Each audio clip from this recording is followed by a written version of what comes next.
नमस्कार दोस्तों, स्वागत है आपका इंडियन स्टडी के हिंदी यूट्यूब चैनल में।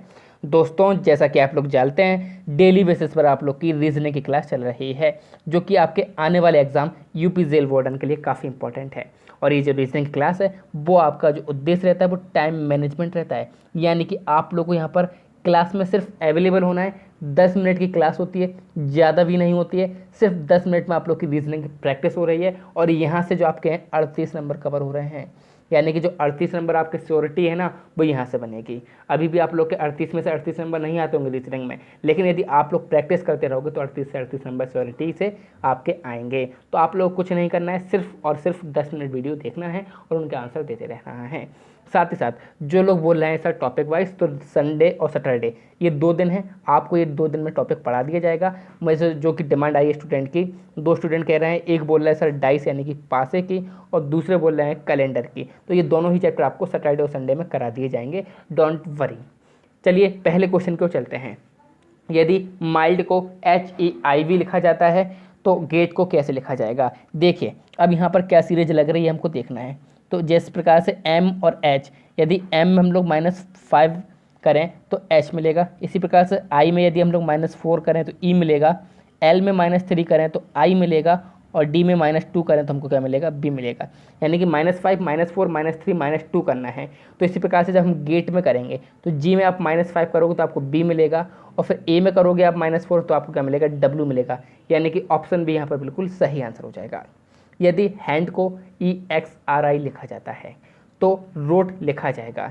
अब देखिए H में यदि हम लोग -3 करें तो E मिलेगा। उसी प्रकार A में यदि -3 करें तो X मिलेगा। लेकिन यदि N में हम लोग +4 करें तो R मिलेगा, और D में +5 करें तो I मिलेगा। यानी कि -3 -3 +4 +5 की सीरीज चल रही है।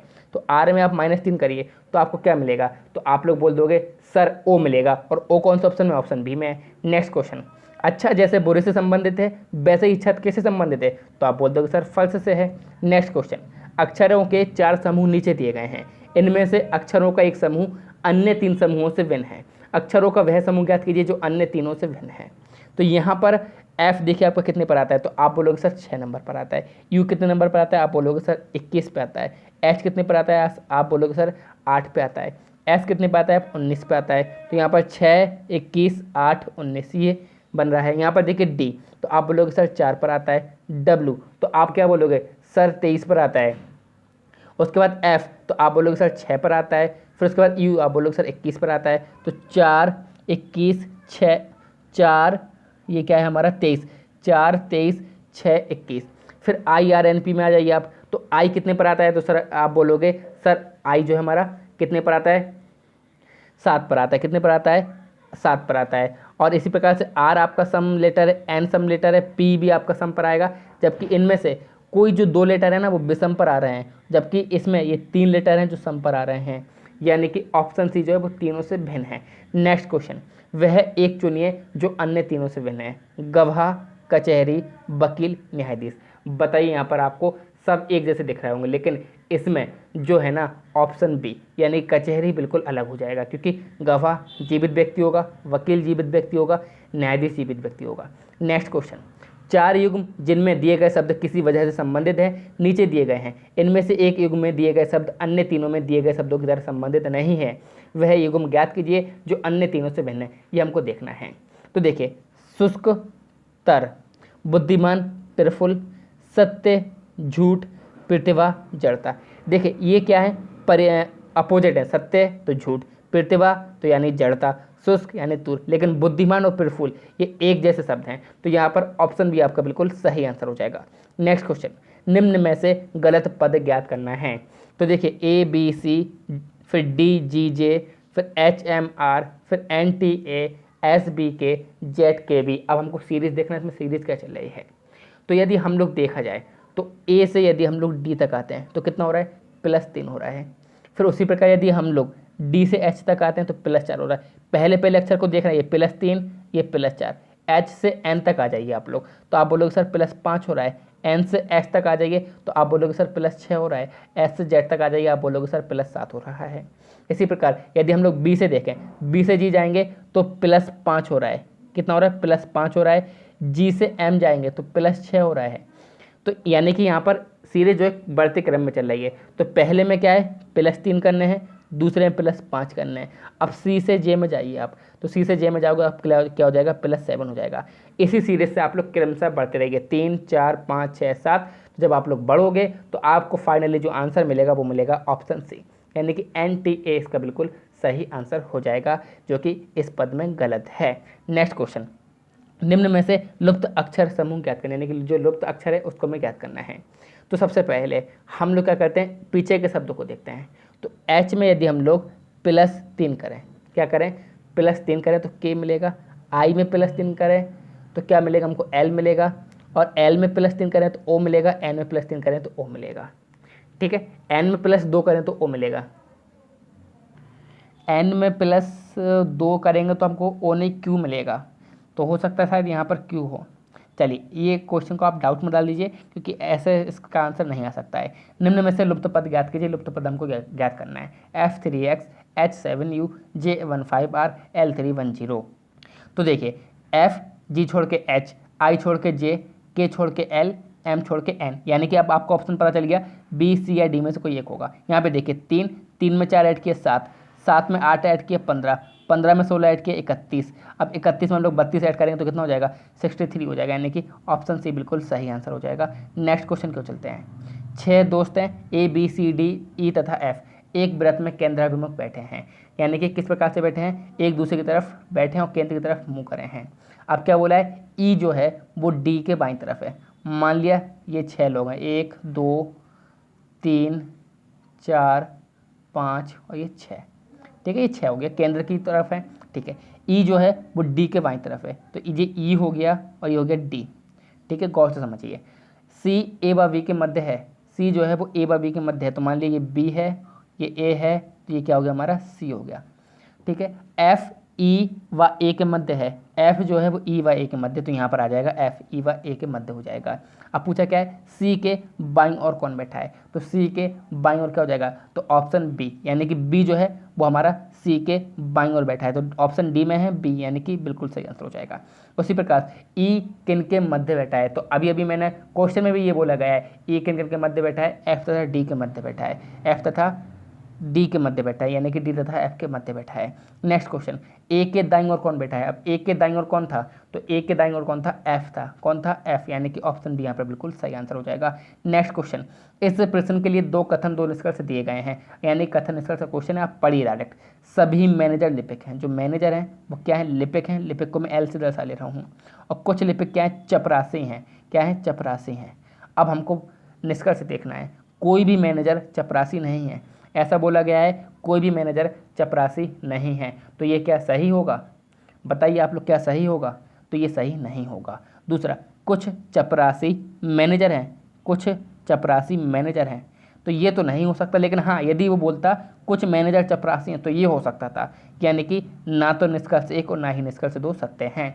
नेक्स्ट क्वेश्चन, एक दर्पण में देखने पर घड़ी की सुइयां 2:30 पर हैं, तो वास्तविक समय क्या है। देखिए, दर्पण में देख रहे हो आप, तो आप लोग कुछ नहीं करिएगा, इस क्वेश्चन का सीधा सीधा आंसर हो जाएगा, वो हो जाएगा 6:10। अब ये सॉरी 9:30 का सही आंसर हो जाएगा। जब भी दर्पण वाला क्वेश्चन दें, आपको कुछ नहीं करना है, 12:0 में से घटाना है। अब कितने बज रहे हैं, 2:30 हो रहे हैं, तो 2:30। अब यहाँ पर तो मिनट है नहीं, तो आप 1 घंटा उधार लोगे, यानी कि 60 मिनट उधार लिए, तो यहाँ पर बचे 30 मिनट। अब 11 में से 2 गया तो 9, तो 9:30, यानी कि 9 घंटा 30 मिनट यहाँ पर दिख रहा होगा। ऑप्शन सी बिल्कुल सही आंसर हो जाएगा। निम्न प्रश्नों में प्रश्न आकृतियाँ दी गई हैं जिसमें अंतिम आकृति नहीं है। दिए गए 4 विकल्पों में से कौन सी आकृति एक श्रृंखला को पूरा करेगी, ये हमें बताना है। प्रश्न आकृति ये है, अब इसमें से उत्तर आकृति बताइए कौन सी होगी, यानी कि नेक्स्ट इमेज बताना है हमें, क्या होगी ये हमको बताना है। तो देखिए, पहले कहाँ पर है, ये हमारा इस साइड है, फिर ये साइड हुआ, फिर इस साइड हुआ, फिर इस साइड हुआ, तो अब किस साइड हो जाएगा, तो आप बोलोगे सर अब इस साइड हो जाएगा, यानी कि ऑप्शन बी यहाँ पर बिल्कुल सही आंसर हो जाएगा।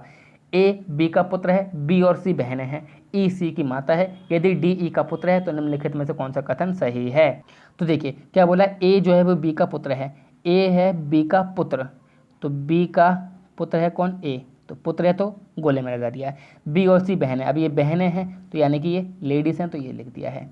ई सी की माता है, तो ई कौन है, माता है किसकी, सी की, तो इसकी भी माता हुई। ठीक है, यदि डी जो है वो ई का पुत्र है, डी जो है वो ई का पुत्र है, तो इनका एक पुत्र भी है, तो यानी कि इन लोगों का भाई हुआ कौन, ई।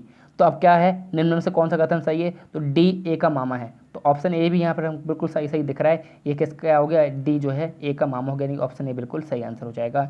निम्नलिखित विकल्पों में से वह शब्द चुनें जो दिए गए शब्द के अक्षरों का प्रयोग करके नहीं बनाया जा सकता है। तो आप सिंपल से बता दोगे सर यहाँ पर ऑप्शन सी बिल्कुल सही आंसर हो जाएगा, क्योंकि ओ आपको कहीं नहीं दिख रहा है। नेक्स्ट क्वेश्चन, यदि बॉम्बे को कूट भाषा में FSQFEC लिखा जाए तो किस शब्द को कूट भाषा में QCWSVI लिखा जाएगा। तो देखिए बी से एफ तक आने में क्या करना पड़ा, +4 करना पड़े। ओ से एच तक आने में +4 करना पड़ा। एम से क्यू तक आने में +4 करना पड़ा। बी से ई एफ तक आने +4। ए से ई तक आने +4, यानी कि +4 की सीरीज चल रही है। अब QCWSVI लिखा जाएगा किसको, तो यानी कि इसमें हमें -4 करना है, तो क्यू में आप -4 करोगे तो एम आएगा, सी में आप -4 करोगे तो क्या आएगा, वाई आएगा, डब्ल्यू में आप यदि -4 करोगे तो एस आएगा, और यदि एस में करोगे तो M/SO। आपको कहाँ दिख रहा है, M/SO, इन दोनों ऑप्शन में दिख रहा है। अब यदि वी में करोगे, आप लोग किस में करोगे, वी में करोगे -4, तो आपको क्या आएगा, वी में -4 करोगे तो आपका आ जाएगा आर, तो मैसूर, यानी कि ऑप्शन सी बिल्कुल सही आंसर हो जाएगा। नेक्स्ट क्वेश्चन, यदि डी बराबर 4 और रीड को कूट भाषा में 7 लिखा जाता है तो हियर को कूट भाषा में क्या लिखा जाएगा, ये हमको बताना है। अलग प्रकार का क्वेश्चन है, देखते किस प्रकार से करते हैं। तो डी बराबर 4 बोल रहे हैं, चलिए देखते हैं। डी हमारे 4 पर आता है। अच्छा आर कितने पर आता है, 18 पर आता है। ई कितने पर आता है, 5 पर आता है। ए कितने पर आता है, 1 पर आता है। और डी कितने पर, तो आपको दिया है 4। तो 4 1 5 और 5 10 और 18, ए कितने हो गए, 28 हो गए। अब 28 को, अच्छा 28 को यदि हम 4 से डिवाइड करें तो क्या हो जाएगा, 7 हो जाएगा।